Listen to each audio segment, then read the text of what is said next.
Why do you say that, Father? You aren't afraid, are you? No, but I respect some of the superstitions. Often they are founded in fact.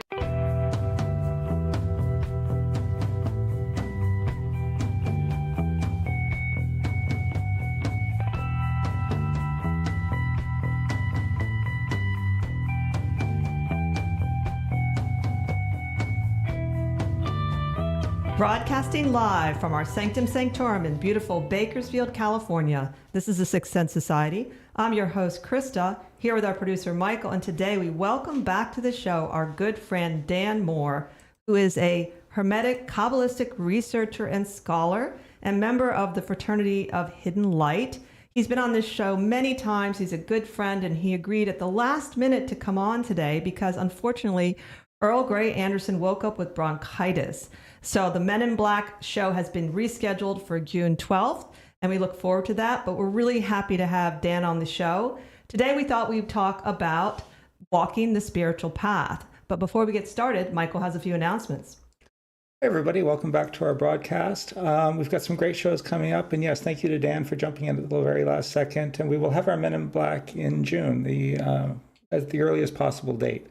Because we're excited about that, and I know Earl was very disappointed in having to cancel. Next week, we have Priestess of Avalon, Georgina Surrett Armstrong Smith will be on. And then we have witchcraft practitioner Sarah Matros, and then ceremonial magician Mavius Lynn. So all kinds of cool guests coming up, so please stay tuned. And then a couple quick announcements. We are doing a tarot class. It is a 7-week series. It will be on Sundays from 10 in the morning till noon. So please sign up for that if you're interested. You can get all the information on our website, sixthsensesociety.com. And the other thing we're starting, which we're excited about, is on the first Saturday of every month, we're going to have a virtual meet and greet with our fans and friends. And we're going to limit it to 30 people, and you can also sign up for that. That's free. And just come by and get to know us better and interact, and it's going to be a really, really good time. So excited about that. So I'm not going to take up any more time because we have a lot to cover with Dan, and he's always so entertaining. So with that, I'm going to kick it back to both of you guys. So take it away, Krista. Great. Thank you, Michael, and welcome, Dan. Well, welcome once again, and I'm happy to be of help any way that I can be in honor of the Men in Black. It had to be canceled. I'm, of course, wearing black. I noticed that. I was wondering about that. That's great. But it's a great color for the mysteries and for spirituality. That's true. And I know in astrology, it's associated with the planet Saturn. Very important. Yes. So let's talk a little bit about, what you would understand or mean by walking any spiritual path. So let's maybe talk about your view of that, even that notion compared to, say, perhaps a religious path or another kind of path. What does that mean to you when someone says they are walking the spiritual path or a spiritual path? Well, for me, it means something that is very essential to oppose that naturally, I guess, approach, see the difference. The fact that religion is kind of a set of guidelines, regulations, laws that are attempting to train you how to properly interact with life and with each other. Whereas on a spiritual path, we know that that is what is the goal, but we allow all of the life experience that we have outside of us and with begin to produce a coherent, enlightened understanding of what is reality. So yeah, that's a really interesting way of putting it. And then as you were talking about it, it struck me that even within different spiritual paths, there are what look like religious elements, whether you're looking at ceremonial magic, whether you're looking at the goddess worship practices. So which came first? The chicken or the egg? The chicken or the egg? Well, interesting to look back at what we can only imagine, pretty much, what our predecessors were like on the scale of 20, 30,000 years ago and more. Because at that point, we believe, according to the evidence that has been found, that they were all hunter-gatherers. So, come into this in your extended family, all your aunts and uncles and whatnot, a little tribe of humans wandering around, trying to find food, trying to find shelter, and whatnot. And basically, that's the big deal. Because we're in this world, and initially it's kind of overwhelming. Look at the storms and mountains, all of the wild creatures. And there's this thing, and we have this day and nights stops. Days are longer, some are shorter, some are hot, cold. It doesn't make any sense until there is a recognition of watching the movements of the sun and the moon in the sky, and what was happening during the year as the sun would rise and set, various aspects rising, because we have the two solstices. So as you mark that, I plane, more than enough of them, center zone, whatever, and you watch where the sun comes up over the period of the year, and you put a marking, a 90-degree quadrant. So watch the sun rise and set, another 90-degree quadrant, long before your part in there. Here's this sacred magical thing that shows you how the earth and the heavens are connected. Tells you when the equinoxes will happen, when you should plant, when you should save food. All of this,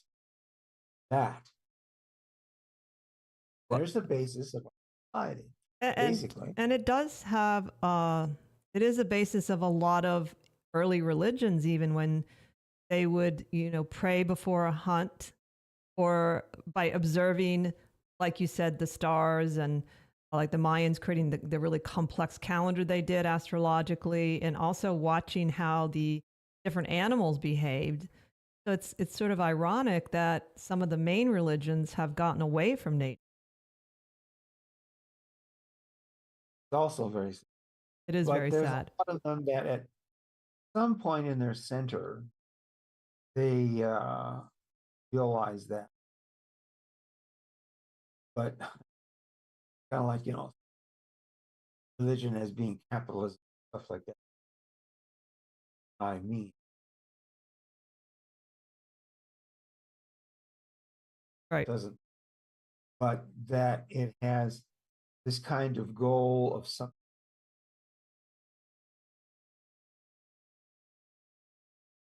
Drives someone or guides someone, pulls them, realize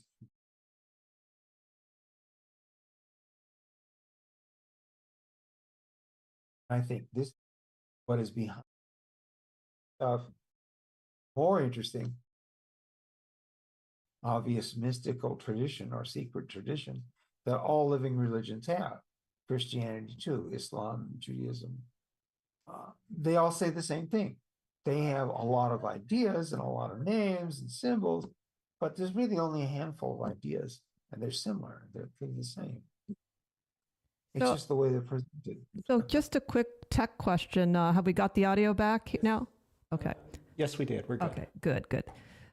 So we lost you for a second there, Dan. Okay. One of the things too, I wanted to sort of get back to just spirituality. So I sort of steered it away into religion a little more. Is from your point of view, what do you think are the benefits of someone following a spiritual path? Maybe some overall benefits, or could someone just be a good person and have the same results? That's a good question, because basically the focal point on which the question hinges is really ethics. and is a good deed its own reward, that kind of idea. And of course, for people, that's where it goes. There are some of them who say, maybe there is an existence beyond this one, but I don't get it. I don't relate to it. I don't believe it so. And so I'm just being a good human being while I can be, because once that's done, it's done. And there have been some people who are into this. I know I've done some things before, and there's something familiar about this. And my questions are being answered.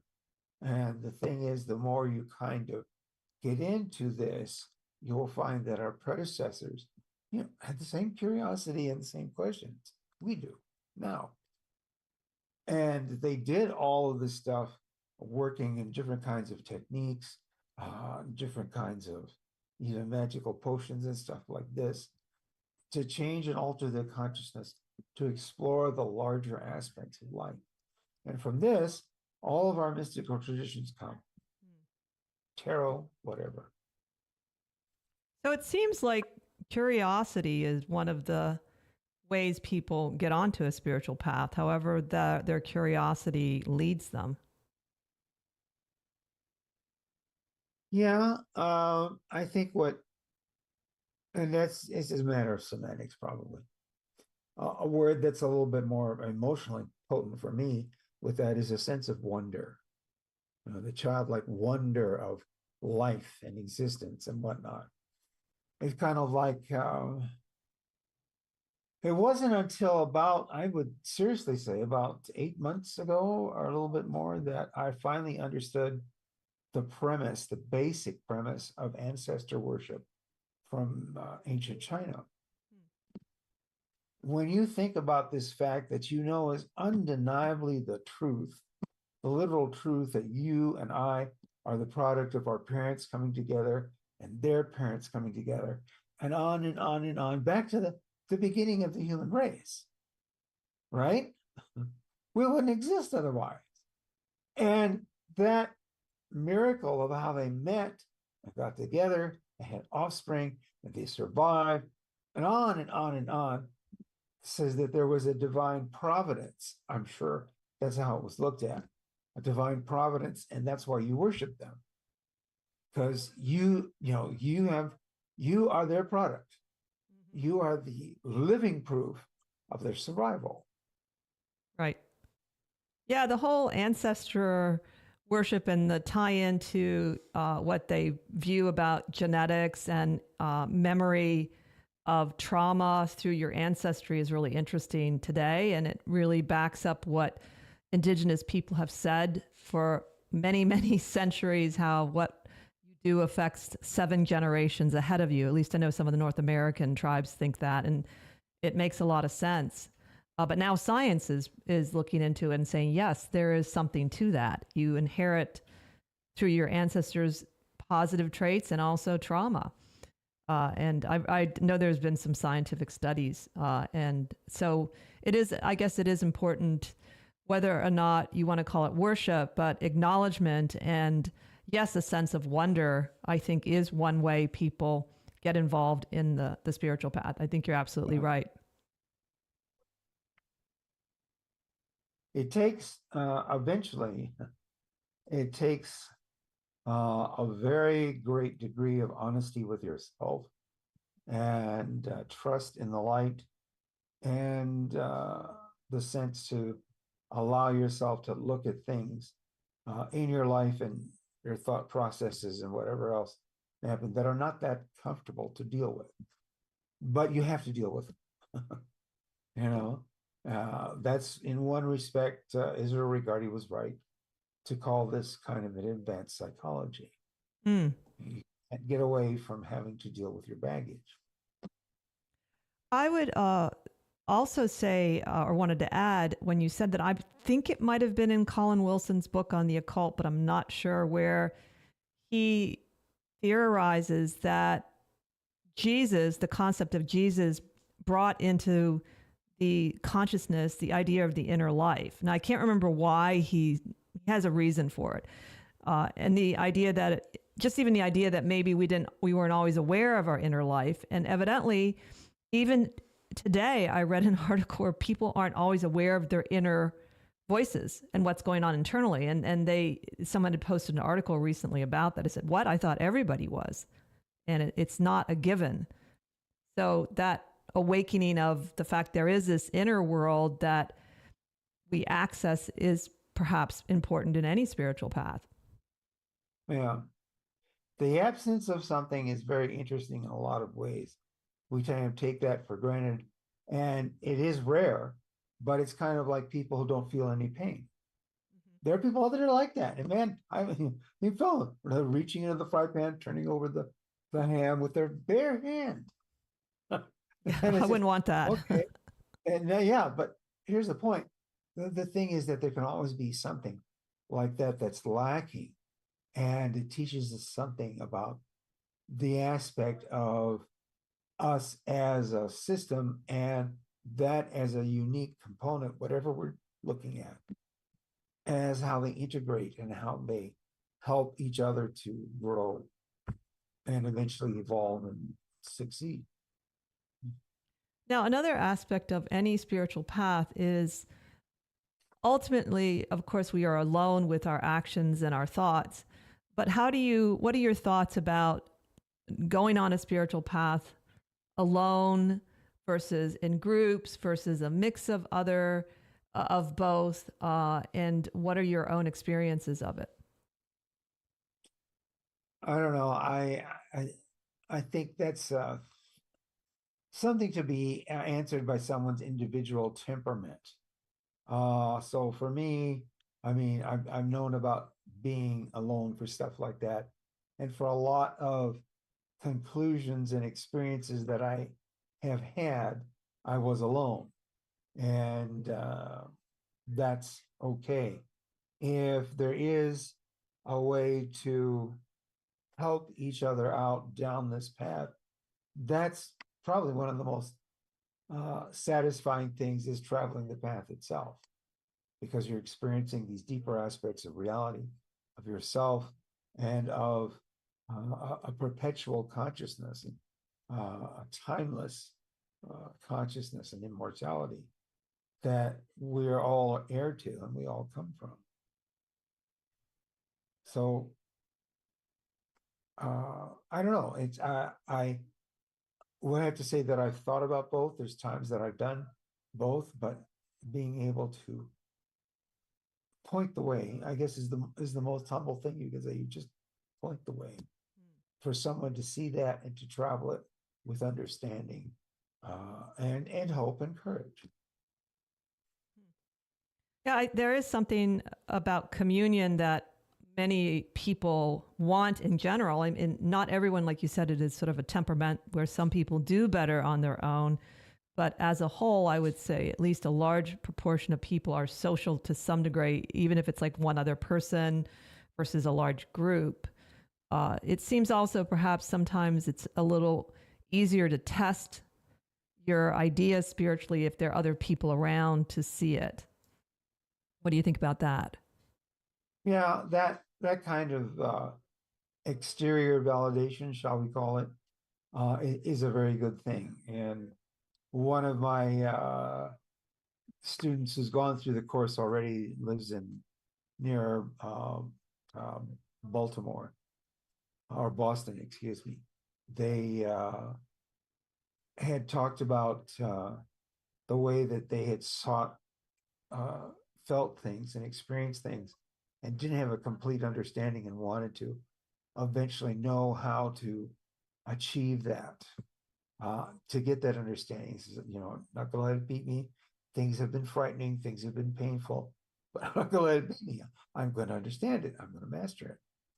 And because she had that conviction, and then there was the support of this network of the tradition, shall we call it, like tarot and all that stuff, which helped her to begin to develop and expand these what are not so latent abilities anymore within her, and how it gets her to realize her inherent divinity. That's great. Yeah, it's a good example of a benefit of belonging to a community on a spiritual path. So, what happens though when the community itself turns out to be extremely abusive or problematic? Because I think we all know stories of many communities ranging from one or two people to large organizations that are abusive, and they're not necessarily initially abusive. And what happens when you're in that situation, and how would one recognize it early on?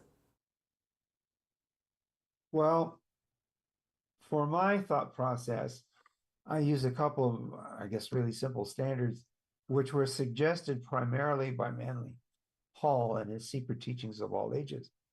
And he suggested that the ancients saw ignorance in two forms.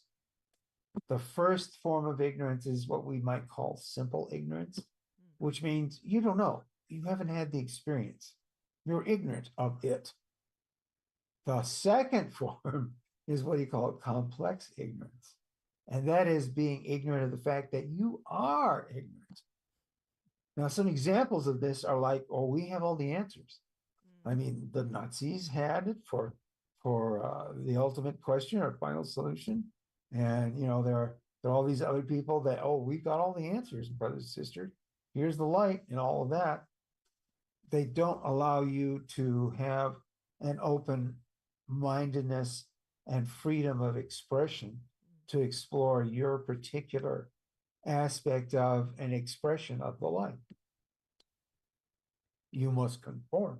So that can be a clue that it's not a great idea to belong to a group that does not allow your own unique individual experiences. That's really a good starting point, actually, because unfortunately there's a lot of groups that don't want you to know that.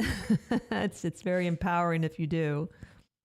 So that's a good example. Another question I would have is, on a spiritual path, how does one know if perhaps you have outgrown a specific path and you want to go into a different one versus you are resisting some kind of a deeper change? So there's sort of different views. There's some people that think you should just kind of stick to one main path in your life. And if you go off on another, it's because you're not going deep enough. Yet we live, some people live very long lives, and depending on how people evolve and work, you could see why someone might be drawn to a different path. Sure. I think part of that is learning to, there's maturity that takes place. And in a sense, if you look at someone, Picasso, who was considered a 20th century artistic master, right? He studied in France, and he studied all of the artistic schools, like the classical, like the Mona Lisa, and all this other these kinds of techniques. And then he actually went on to create several, like Cubism and stuff like this. And he was considered a master of this art. So here's the thing about being able to look back at something and take away from it everything it has to give you, which in no way, kind of squeezes whatever that is out. You can't do that to mathematics or geometry or magic or Kabbalah. You will never exhaust it, right? But you take that and you work with it for yourself in order to see how does it exactly fit, because there is no one master key, shall we call it, that will unlock me and you and so on and so forth. It's an individuated process predicated on our life path for successive incarnations, really.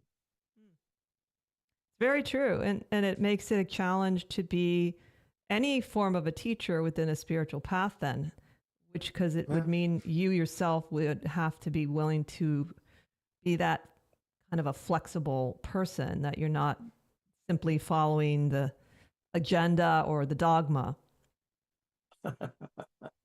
Yeah. Very true. So, that's why one of the things that I really try to uh,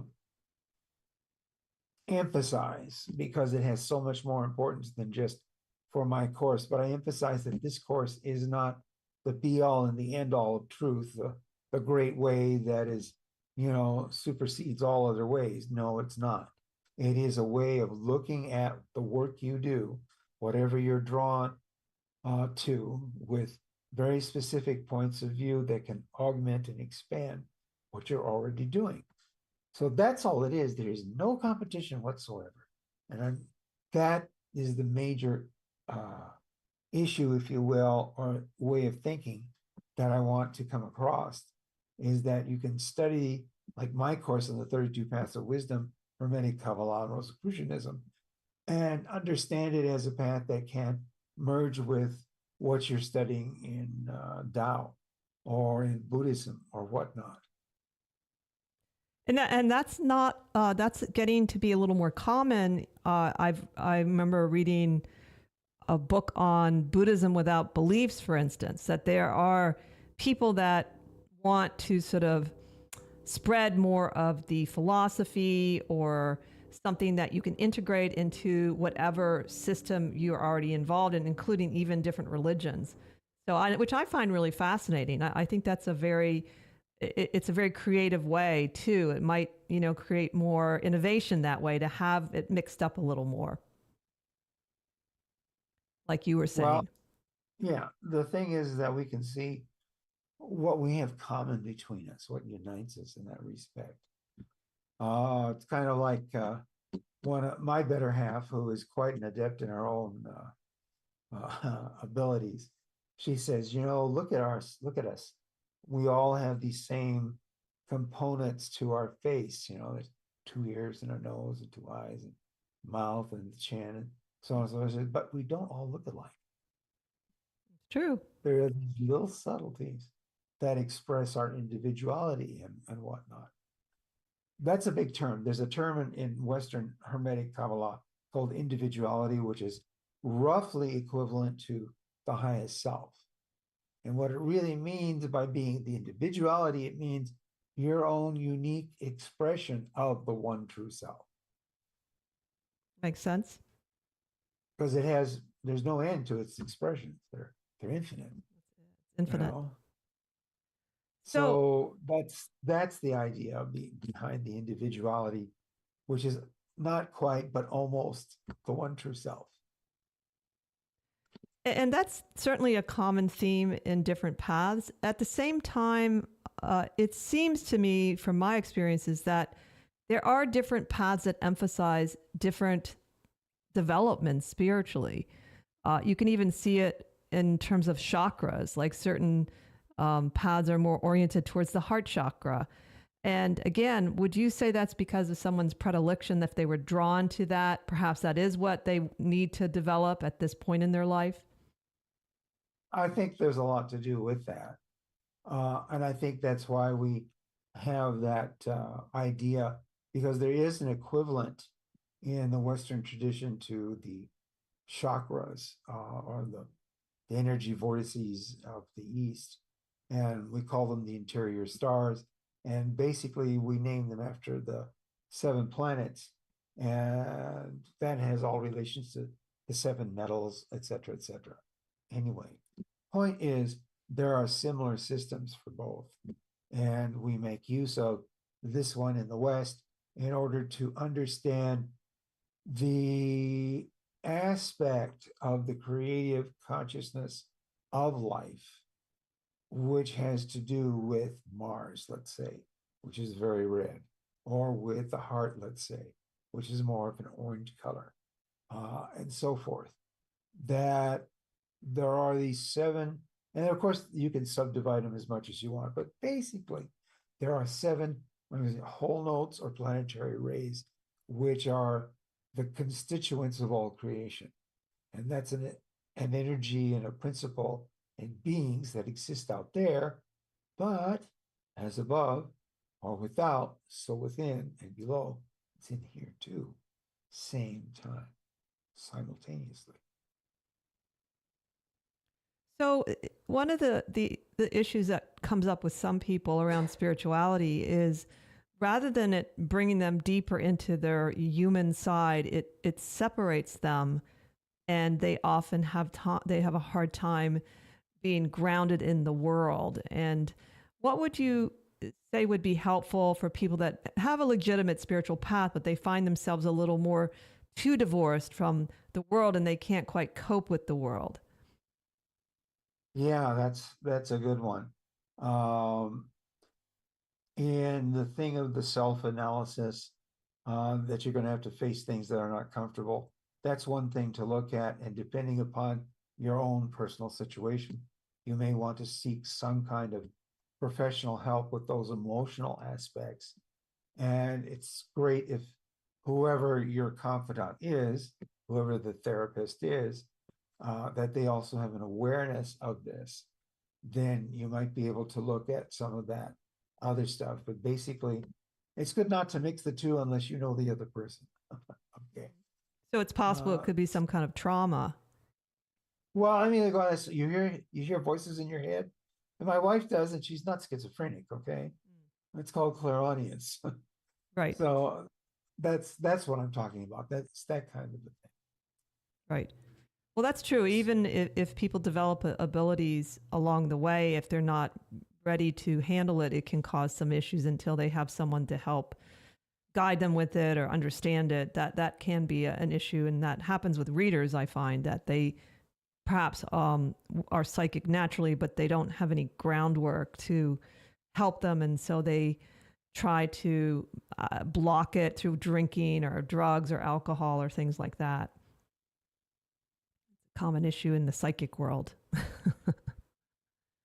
Well, it just depends upon how open they are and whatnot. That's something that I really didn't understand as well until I was like in my later 20s and whatnot, experimenting with a couple of psychedelics like magic mushrooms or psilocybin, and to see how people could be open to something like that experience, and if they don't have the control of it, well, yeah, I imagine it could be pretty unnerving. It's going on all the time, and you can't turn it off. Yeah. And that's probably another question to ask is, on a spiritual path, is it inevitable that people develop some psychic abilities? If so or not, there are some people I think that feel like that if they're psychic, they're somehow a little more evolved than people. Is that true? And like I said at the first part of the question is it also true that eventually you open up naturally if you follow a genuine spiritual path? I think you go into the spiritual work or a path or some school in order to develop these latent abilities and to have the realizations of your inherent divinity. And that's the reason to do that, because for me, in the nutshell, in the practical side of the nutshell, the reason they did this was they knew that we used a very small amount of potential of what we might call up here. They want to put this 3.5 pounds of wetware as the mind, and it's not the mind. The mind is something way more than that.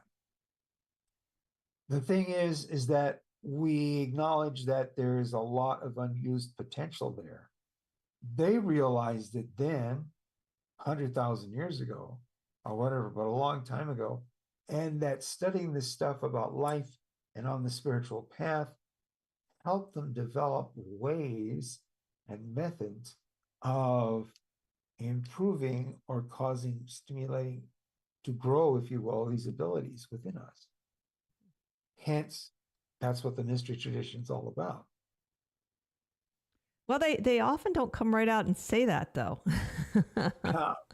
No, you have to figure that one out on your own. Yeah. And there are some that discourage it so that you don't get distracted too soon.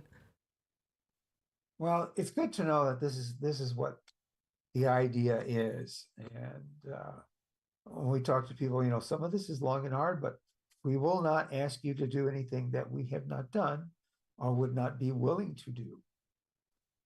and talk to pupils about things.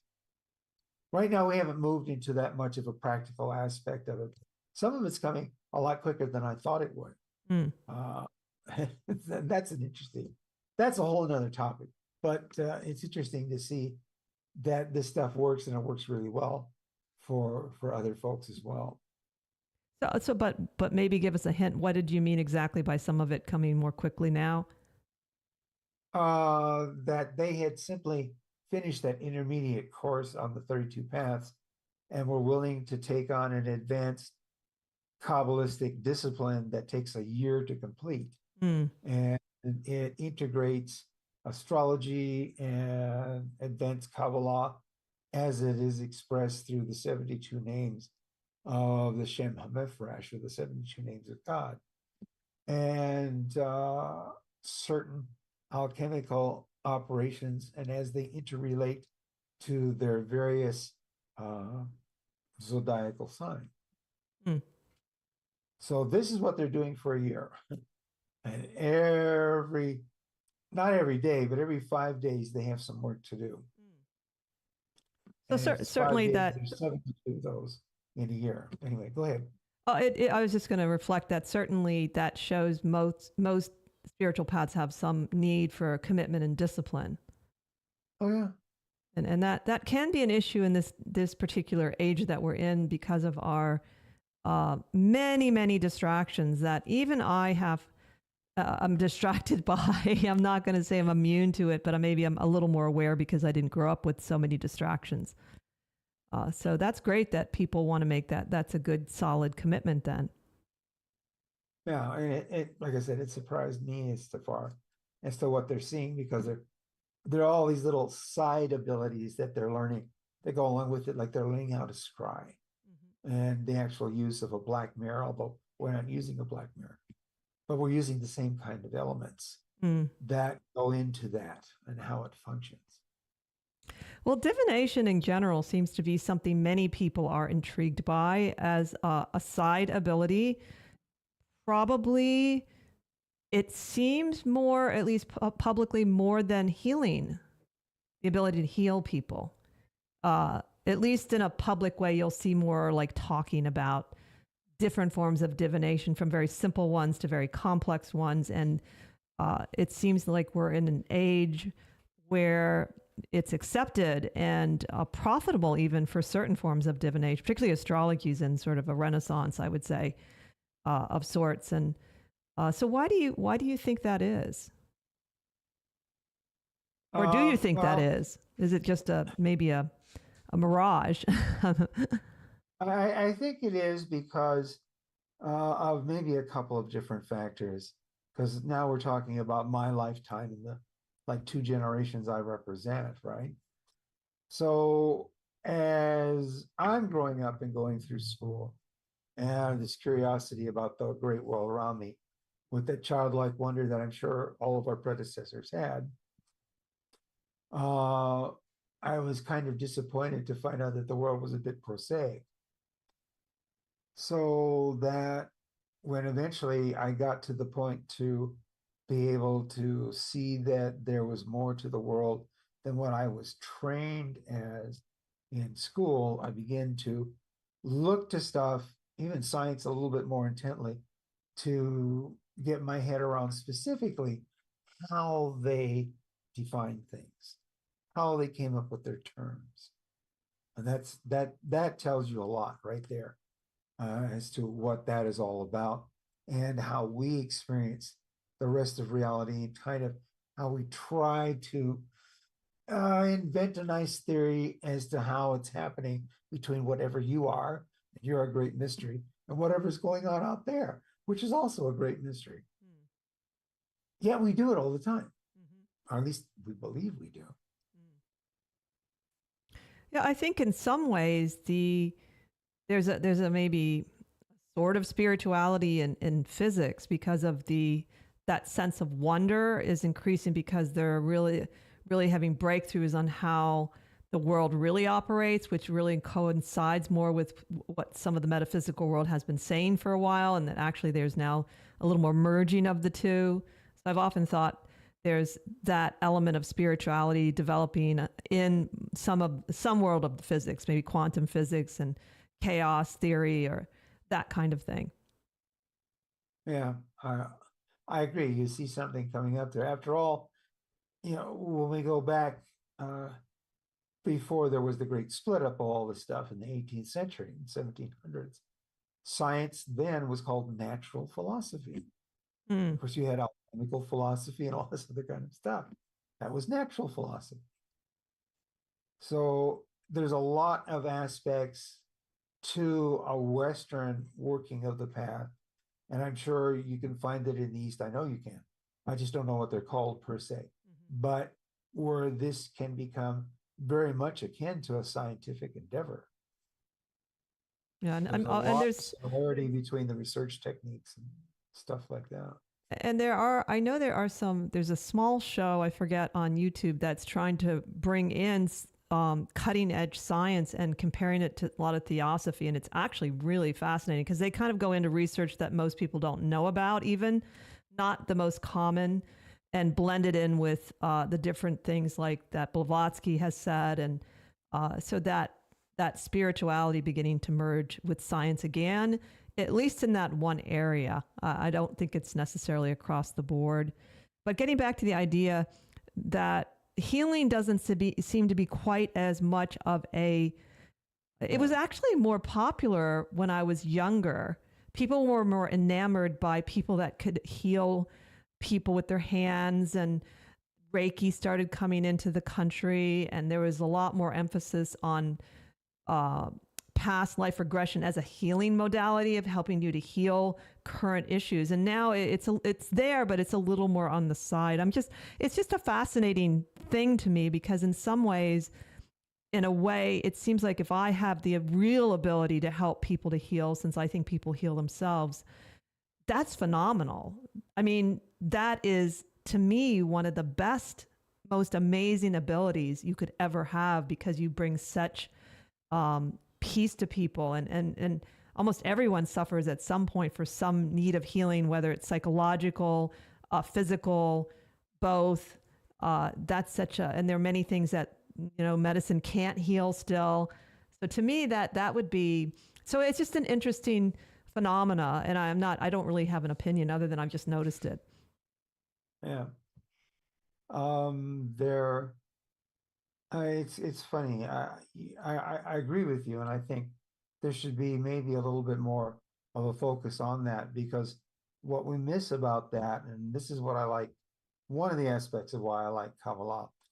In Hebrew, there's a word tikkun, Tikkun, tikkun, and it means to repair, adjust, restore, fix. And for my money, it means healing on all different levels. That's what tikkun is. And that is what we endeavor to do in our work. It's the purpose for doing the work in the first place. And it perhaps it ties into something Michael was talking about before the show, this concept of the ego needing to be aware of the ego early on any spiritual path, so you're not inadvertently building it up, or you're also tearing it down so that you're diminishing yourself too much. But there is this tendency in, at least I would say, Western spiritual paths of a little too much ego. I find too much people talking about themselves in a way that's not well-rounded. It's flattering, and I think that, again, I'm not sure that's true in other countries, but just in sort of the Western, in America, I know from going to see workshops and being around them a lot, that is pretty much a problem.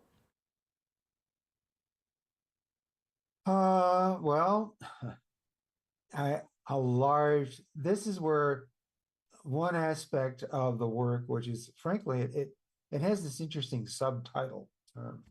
It's called the ordeal. And in the ordeal, you have to deal with the three cards that come off of Hod, Yesod, and Netzach, and go into Tiferet.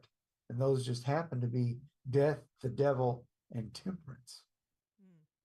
So you have to deal with like two of the scariest, imposing, intimidating conditions that humanity has to think of and experience.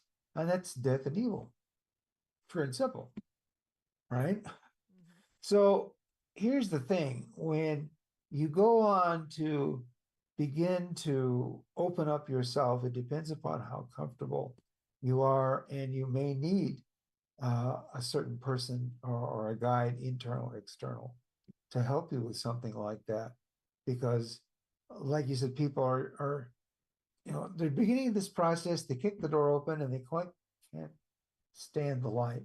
So it's easier just to fall back into what they were comfortable with. Eventually, that door will open all the way, and there are some uncomfortable experiences, hence the ordeal, but they are transcendable, and you do transcend them, because this is the tempering of the human soul. That's what temperance means, by the way. And So this is, people are going to come into this and they will do one of maybe three things. They won't do anything more. They will kind of stay at a midway comfortable point, or eventually, they will, as Lady Macbeth says, screw their courage to the sticking place and, go right ahead, move forward. it's interesting. And then you mentioned something about sort of falling back. And then it made me think of an earlier question I had about falling off a spiritual path. And do people, if someone has dedicated a certain amount of time and energy and maybe reached a certain level of awakening, do they really fall back completely, or do they just stop and restart eventually if they want to where they left off? So what is the idea of falling back? How far back can you fall back? Can you take a break and that's okay? Well, there was, I forget the astrological details, because, like I said, I'm not the astrologer, but someone will get that. Anyway, I remember some folks at BOTA talking about a guy over there that said, according to his horoscope, he had what they described as a vacation incarnation. It's because of where planets were in his chart and all of this. Now, that's an interesting idea. You come here just to relax for a little bit, and then you're going to pick up some really hard work after that, which is entirely possible. I mean, ultimately, you won't beat out eternity. You will learn your lessons. You will grow and improve and perfect yourself, or your expression of the one true self. And that's what that's going to be. Now, is it going to be easy? No. It's going to be hard, and it's going to involve a lot of real, what we call soul searching, but in effect, what's happening is it's soul building is taking place. This is King Solomon's temple we're building.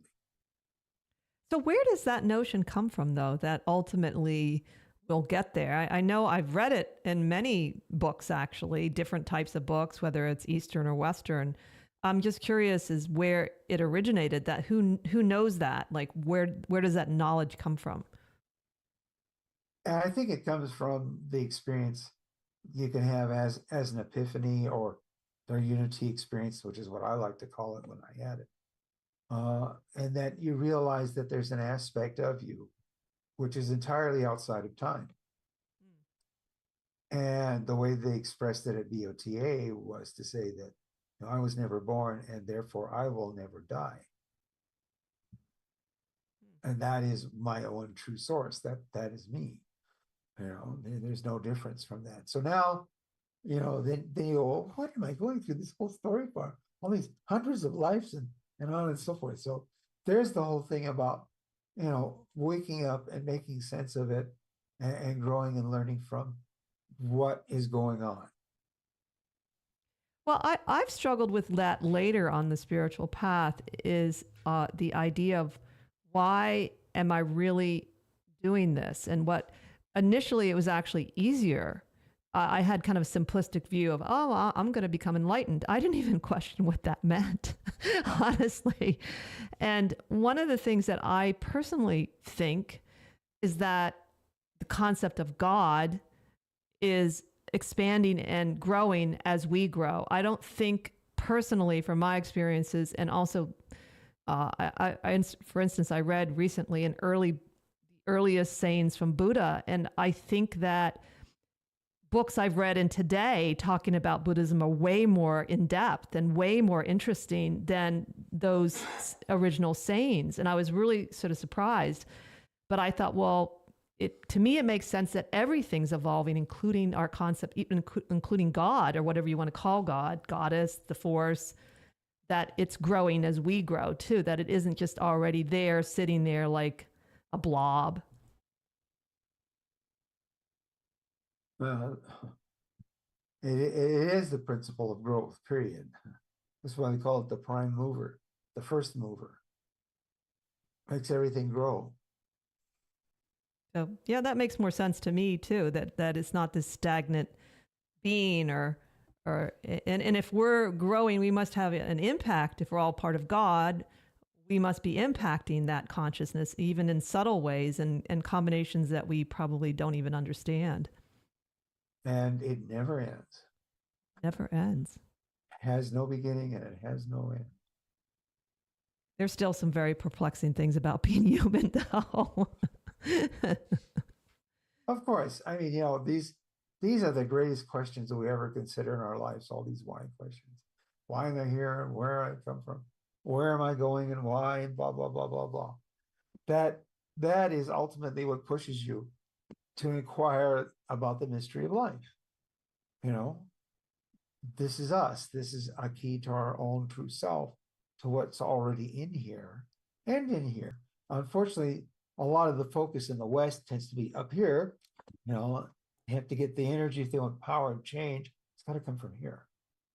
So we have people who want to not be emotionally vulnerable and not get into experiencing that, automatically shutting themselves down.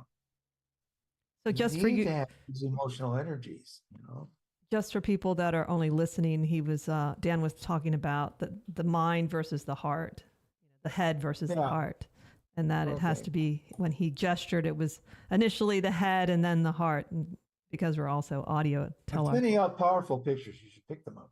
That's right. It's a test of your telepathy. Yes. Going to the telepathy 101 here. So we'll briefly mention again that you are doing a course and that people can join, and they would just email you if they're interested. Is that correct? Yeah. It's the 32 Paths of Wisdom. And yes, it is Kabbalah, but we're only looking at it from a couple of different approaches and within a certain scheme, which is Hermetic and alchemical and Rosicrucian and whatever else. And I'd be happy to send lesson number 1 for free and the description of the outline of the course. And you can find his contact information on our website, sixthsensesociety.com. That's where we put all of our contact information of any guest that has appeared on the show, and we keep it there so that you folks can find them easily. So getting back a little more to just spirituality and the path, what about, do you find that there are people that you have met, I personally have met people that I think are very spiritual, but they don't seem to have an outer spiritual path they follow, and yet they do things. Could that be that they've done it in a past life, or they just have a natural inclination, or perhaps follow principles within spiritual paths, and that's why they really appear to be spiritual people? I don't know. I think it goes back to the whole thing about developing your abilities, and there's an artistic aspect to that. And I think there are different people that are interested in how they develop that and integrate it with a life path and what we're doing in life per se. That's something that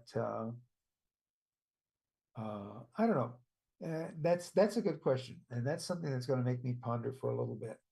But that's why I like being with you. You ask those kinds of questions, you know. I like to So, ask questions. but those kinds of questions, I like them. Well, I think where that comes from a little bit, I've tried to find the name of the book. Years ago, I read in a book this woman, I thought it was The Bond Between Women by China Galan, but I'm not sure. Maybe it's within that book. But she came across these women in her travels. They all had no spiritual religious path. And what each of them did something for their community. They were just, and they said their basic practice was some form of kindness. And that was it. And there was no anything religious or spiritual other than that. And at the time, it made me realize, well, that really is the basis of everything, isn't it? Kindness, the heart. And you can practice that and get somewhere. Yeah. So, I mean, for Christian society, the most obvious is the Good Samaritan, you know. yeah, that's pretty much they were doing. And they were in different countries. I forget. They all did different things for their community. It really was a really good example of not being also caught up in the outer trappings.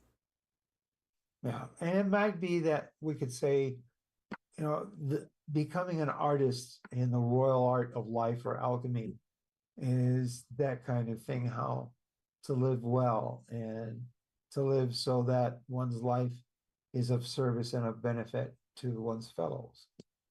Yeah. And that benefit can also be something you create, obviously, an invention or some form of art that is very inspiring for people or very healing for people. So it can be also something like that that's a little more intangible to me. You'll see that with certain artists that really touch people through the centuries. Yep.